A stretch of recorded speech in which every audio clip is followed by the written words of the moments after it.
La aparente estabilidad, un tema que estudiamos en la materia Historia 2, impartida por el profesor Daniel Benítez, por un equipo del grupo 407. La aparente estabilidad mexicana, o también conocida como el Milagro Mexicano, de 1940 a 1970, se llevó a cabo durante los mandatos de Manuel Ávila Camacho, Manuel Alemán Valdés, Adolfo Ruiz Cortines, Adolfo López Mateos y Gustavo Díaz Ordaz. En esa etapa se vivió una estabilidad económica en México. Esto permitió que los gobiernos pudieran tener el control sobre la población mexicana, ya que esto siempre había y sigue queriendo una estabilidad. Lamentablemente, esto no ha sido posible debido a un fenómeno llamado corrupción. Gobierno de Manuel Ávila Camacho. La tarea principal de Ávila Camacho consistía en estabilizar el sistema político y social, además de dirigir al país por la vía de un mayor crecimiento industrial. Algunos aspectos positivos del gobierno de Manuel Ávila Camacho fueron los siguientes. Se estableció el servicio militar obligatorio, mejoró el armamento y las condiciones de los miembros del ejército, se fundó el Instituto del Seguro Social, IMSS, logró concretar diversos acuerdos con Estados Unidos. Dicho pacto recibió el nombre de Convenio del Buen Vecino. Camacho aprobó la participación del Escuadrón 201 durante la Segunda Guerra Mundial. Durante su mandato, la Secretaría de Guerra y Marina cambió su nombre a Secretaría de Defensa Nacional. Se consolidó por un autoritarismo sobre otros poderes con el fin de unificar la política social. Creó el Sindicato Nacional de Trabajadores de la Educación, el cual es un grupo magisterial mexicano. En este une a los maestros que trabajan y que son dependientes a la Secretaría de Educación Pública. El gobierno de Manuel Ávila Camacho creó más escuelas públicas y privadas en México. Esto ayudó a que se dieran un incremento de instalaciones, actividades educativas y que aumentaran los niveles educativos.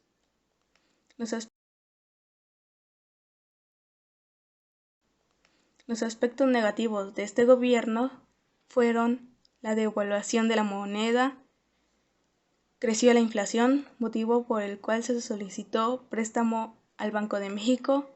México declara la guerra a países del eje, envió miles de mexicanos a favor de Estados Unidos durante la Segunda Guerra Mundial y descompensación a las compañías expropiadas en 1938.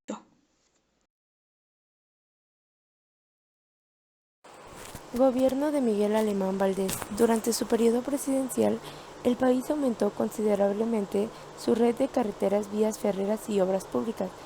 Se mejoraron los sistemas de riesgo y creció el reparto agrario. También se favoreció la inversión privada. ¿Cuáles son sus ventajas? Durante su periodo presidencial se otorgó el voto a la mujer a nivel municipal. También durante su administración se creó el Instituto Nacional Indigenista, el Instituto Nacional de la Juventud y el de las Bellas Artes, así como la Dirección General del Turismo de la Secretaría del Gobierno. En el aspecto económico, el proyecto animalista tenía como prioridad la industrialización y el crecimiento acelerado del país, aprovechando los recursos generados durante la Segunda Guerra Mundial. Alemán modificó la prohibición de los juegos de azar mediante una nueva ley del 31 de diciembre de 1947 que otorgó al Ejecutivo con la posibilidad de autorizar casinos mediante decreto. Transformó el Instituto de Preparación de Magisterio de la Segunda Enseñanza en la Escuela Normal Superior en la Ciudad de México. Creó las escuelas prácticas de agricultura. Amplió las funciones de Dirección General de Enseñanza Primaria en los estados y territorios. ¿Cuáles son sus desventajas? Fueron el incremento de los políticos que se hacían millonarios gracias a los jugosos contratos que ganaban en el gobierno. También fue por la devaluación del peso y las subsiguientes crisis. A pesar que durante su gobierno realizó numerosas acciones que beneficiaron al país, como la construcción del Aeropuerto Internacional de la Ciudad de México, entre otras, también reprimió la huelga que impulsaron algunos trabajadores de los petroleros mexicanos e implementó reformas que frenaron algunos postulados. Adolfo Tomás Ruiz Cortines nació en el estado de Veracruz el 30 de diciembre de 1890. Llegó a ser gobernador de su estado natal, tomando posesión del cargo el 10 de diciembre de 1944. Se desempeñó como presidente de México del 1 de diciembre de 1952 al 30 de noviembre de 1958. Murió en la Ciudad de México el 3 de diciembre de 1973 a la edad de 83 años. Los aspectos positivos de su gobierno fueron que aceleró el reparto agrario, entregando un total de 3.5 millones de hectáreas a los campesinos y ejidatarios del país. Fundó el Patronato de Ahorro Nacional. Creó el Programa de Bienestar Social Rural para mejorar las condiciones de vida de la población rural del país. Expropió latifundios extranjeros en Sonora, Chihuahua y Coahuila, por medio de arreglos satisfactorios y cubriendo rigurosamente las indemnizaciones legales. Estableció precios de garantía para las cosechas y el seguro agrícola. Impulsó la campaña nacional para la erradicación del plaudismo. Aumentó la producción petrolera. Se hicieron fuertes inversiones para la construcción de carreteras y vías ferroviarias. Para la educación pública se edificaron 90 escuelas y numerosos jardines de niños. De manera especial se impulsó la educación politécnica y la universitaria. Puso en práctica el Plan La Marcha al Mar, con la finalidad de llevar a las zonas costeras los excedentes de la población del altiplano y lograr un mejor aprovechamiento y desarrollo de los recursos marítimos. Envió una iniciativa de ley para reformar el artículo 34 de la Constitución, con la finalidad de conceder a la mujer iguales derechos políticos que al hombre, logrando que se concediera el voto a la mujer mexicana. Creó el Instituto Nacional de la Vivienda. Dio estímulos a la industria, particularmente a la mediana y pequeña. Puso las bases para el desarrollo de la petroquímica e impulsó la creación de empleos. Creó la Comisión Nacional de Energía Nuclear, y los salarios de los trabajadores crecieron a un nivel superior al costo de la vida e instituyó en 1954 la gratificación anual del aguinaldo para los servidores públicos.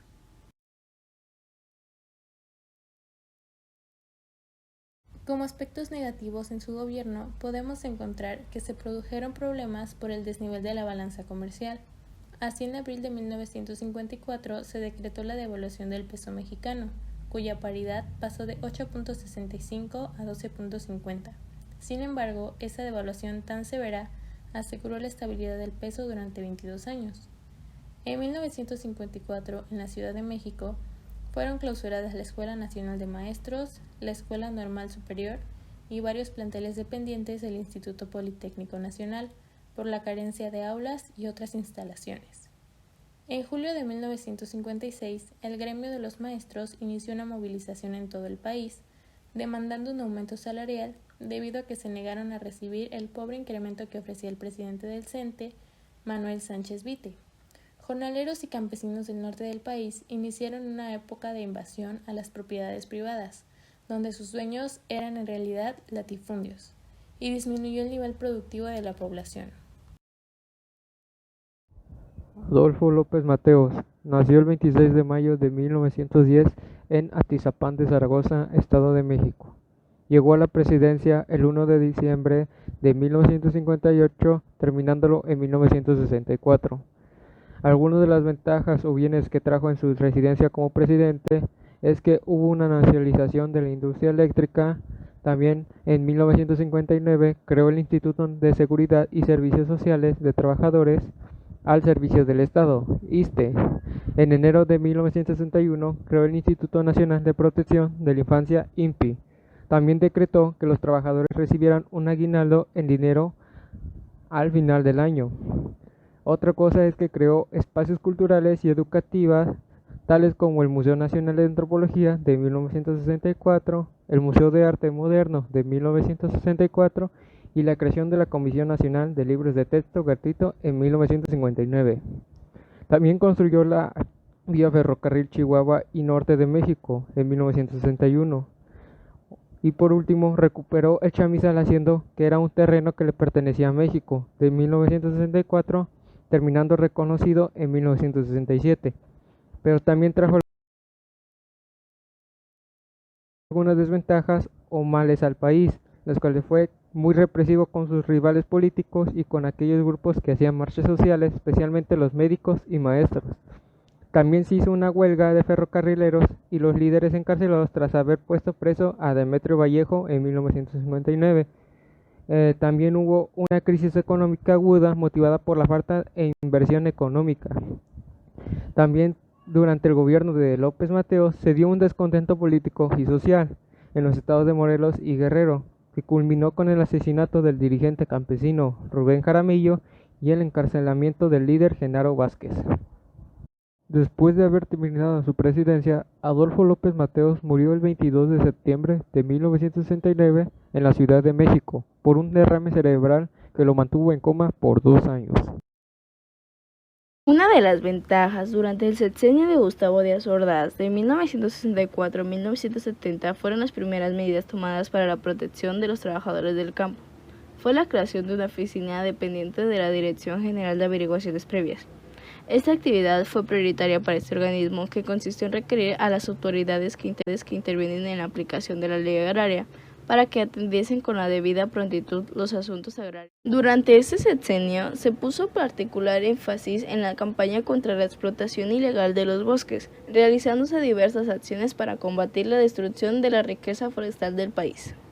En 1965, México presentó un amplio informe ante la Comisión Internacional de Estupefacientes del Consejo Económico y Social de la Organización de las Naciones Unidas, en cumplimiento de los tratados internacionales en dicha materia. El Gobierno de México también participó en la conferencia convocada por la ONU a principios del año de 1961 para la aprobación de dicha convención internacional, que ha tomado en cuenta los progresos de la ciencia y los adelantos sociales a partir de esto. El Congreso de la Unión correspondiente a 1967 se aprobaron diversas reformas y adiciones a los artículos 85 y del artículo 193 al artículo 199 del Código Penal para el Distrito y Territorios Federales, y se modificó el nombre del capítulo que contiene tales disposiciones. En el año de 1969, el 20 de septiembre, el gobierno de los Estados Unidos implantó rigurosas medidas de la inspección a lo largo de la frontera con México mediante la llamada Operación Intercepción. En esta, interrumpieron bruscamente la cooperación espontánea y amistosa desarrollada entre los dos países desde el año de 1949 para combatir el contrabando de estupefacientes. La acción en contra de la producción y tráfico ilícito de estupefacientes abarcaba, además de las acciones de destrucción de plantíos, detección y destrucción de laboratorios, las relativas a las medidas legislativas para combatir estos delitos. En 1970, el país se encontraba dividido en 5 zonas para el efecto de la campaña contra el narcotráfico. La zona 1 comprendía los estados de Sinaloa, Sonora, Chihuahua y Durango. La zona 2, Jalisco, Zacatecas, Nayarit y Colima. La zona 3, Michoacán. Y la zona 4, Guerrero y Oaxaca. Y la zona 5, Nuevo León. Se incrementaron las aeronaves disponibles para esta campaña en contra de los 3 helicópteros. Una de las desventajas del mandato de Gustavo Díaz Ordaz fue la represión a los estudiantes. Esto ocasionó varios movimientos estudiantiles, pero el más recordado es el de 1968, el 2 de octubre en Tlatelolco. Este movimiento significaba una piedra en su zapato y optó por mandar a las Fuerzas Armadas para detener las protestas. El Batallón Olimpia se encargaría finalmente de detener a los manifestantes. Así sucedió. Las autoridades se camuflaron como civiles y cometieron la matanza. La represión era tan fuerte que ningún medio de comunicación difundió una versión que no fuera la oficial. A pesar de lo ocurrido el 2 de octubre de 1968, el presidente, por ningún motivo, canceló los Juegos Olímpicos.